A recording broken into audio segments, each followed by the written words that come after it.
Oh, my brothers and sisters, I want to talk because too much people they are thinking about them too much bad things.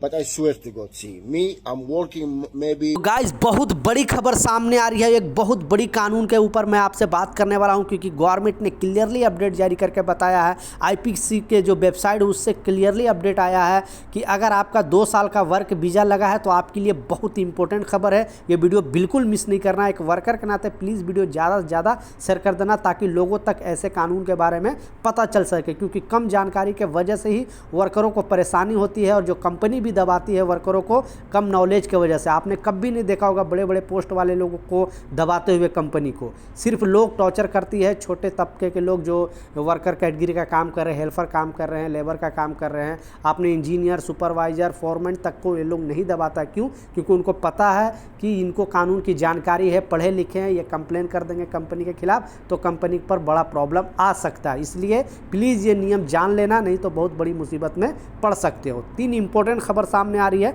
तीनों update के ऊपर आपसे बात करने वाला हूं। 2-3 मिनट का वीडियो है, लास्ट तक जरूर देखना ताकि आपको पूरी जानकारी मिले।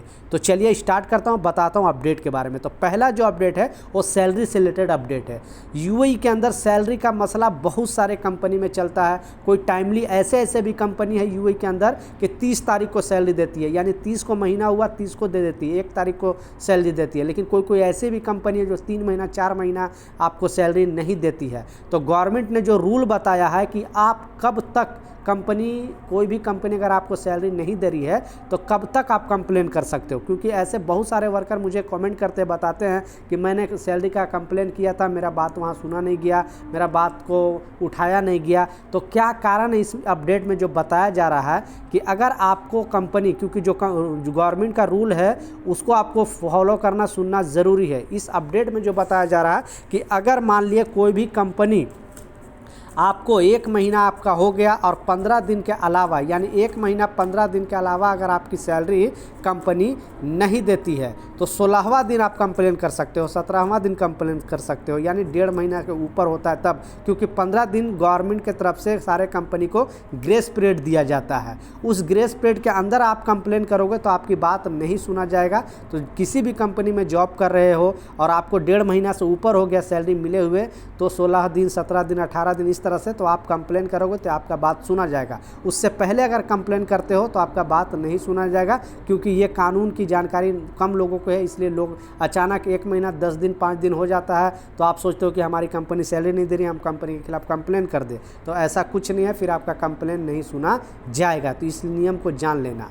दूसरा जो इम्पोर्टेंट अपडेट है, बेसिकली ये रमज़ान से रिलेटेड है। आप लोग को 2-3 दिन पहले भी न्यूज़ में मैंने बताया था, गवर्नमेंट ने क्लियरली बोला है जितने भी कामगार है यूएई के अंदर वो ये नियम जान लेना। क्योंकि अगर आपने किसी को यहाँ पे, जैसा मैं बताया कि यहाँ पे भीख देना और भीख लेना दोनों जुर्म है। आप किसी को ना भीख दे सकते हो ना भीख ले सकते हो। आपको डोनेट अगर करना है तो गवर्नमेंट के फंड में आप डोनेट कर सकते हो, ऐसे आप डोनेट नहीं कर सकते हो किसी को। कोई भी भीख मांगने वाले आया, आप लोग भी देखा होगा लेबर कैंप वगैरह में बहुत सारे अभी रमज़ान के दिनों में भीख मांगने आ जाते हैं।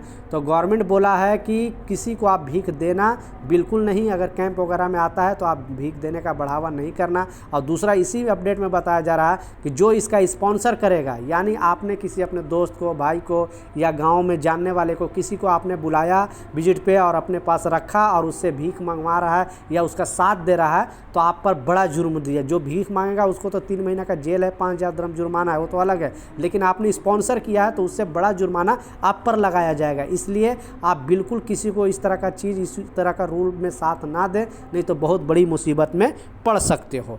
लास्ट जो सबसे इंपॉर्टेंट अपडेट है, बहुत बड़ी खबर है, 3-4 दिन पहले भी न्यूज़ में मैंने बताया था, लेकिन लोग बोलते कि नहीं ऐसा नहीं है, कुछ नहीं है। तो ये चीज़ जो है पहले स्टेप बाय स्टेप आपको बताऊंगा, क्योंकि आईपीसी की वेबसाइट में एक नियम आया है जिसमें बताया गया है बेसिकली जिसको भी 2 साल का वर्क वीज़ा लगा है, जबकि मालूम है कि जब आपका वर्क वीज़ा लग जाता है तो आपका इमिरेट आईडी बनता है। तो उससे रिलेटेड एक बहुत बड़ी खबर सामने आ रही है और ये 7 तरह का जो जुर्माना लगाने की बात हो रही है वो जुर्माना आपके लिए जानना बेहद ज़रूरी है। क्योंकि ये 7 तरह का मिस्टेक अगर कोई करता है यूएई के अंदर, उनके पास इमिरेट आईडी है यानी 2 साल का वर्क वीज़ा लगा है, तो उन पर इस तरह का जुर्माना लगाया जा सकता है। तो पहला जो इसमें बताया जा रहा है कि पंजीकरण या आईडी कार्ड जारी करने में देरी के प्रत्येक दिन के लिए 20 दरहम यानी 20 दरहम डेली का जुर्माना लगाया जा सकता है। अधिकतम 1000 दरहम तक का जुर्माना लगाया जाएगा। यानी अगर आपने रिन्यूअल कराने में लेट कर दिया, आपने देरी कर दिया, तो उस बीच में 20 दरहम का डेली आपको जुर्माना लगेगा और 1000 दरहम ज़्यादा से ज़्यादा आपको लग सकता है। दूसरा,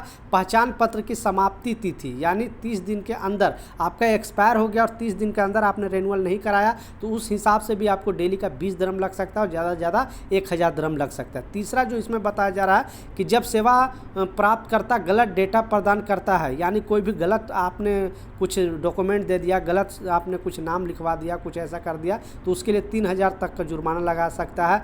आप सिस्टम जो उपयोगकर्ता द्वारा एप्लीकेशन टाइप करने में अशुद्धि यानी कुछ टाइपिंग करने में कुछ गलत सलत अगर हो गया है तो उसको सुधरवाने के लिए 100 दरहम जुर्माना लगाया जा सकता है। और पांचवा बताया जा रहा है कर्मचारी के काम में बाधा डालना या उनके साथ सहयोग करने में असफल रहना। ये कंपनी के लिए बेसिकली जो कंपनी क्या करती है कि आपका एमरेट आईडी अप्लाई नहीं करती है या सोचती है कि मैं बैठा के रखूँगा और इसको 2 महीना काम नहीं दूंगा, तो इस तरह से अगर कोई भी कंपनी करती है तो उस कंपनी के खिलाफ 5000 दरहम तक जुर्माना लगाया जा सकता है। तो आपकी कंपनी जो एमरेट आईडी का है पैसे वो खुद देती है या आप देते हो, नीचे कमेंट सेक्शन में ज़रूर बताना। लेकिन रूल के हिसाब से ये कंपनी को देना होना चाहिए, क्योंकि गवर्नमेंट ने अपडेट जारी करके थोड़ा दिन पहले बताया था।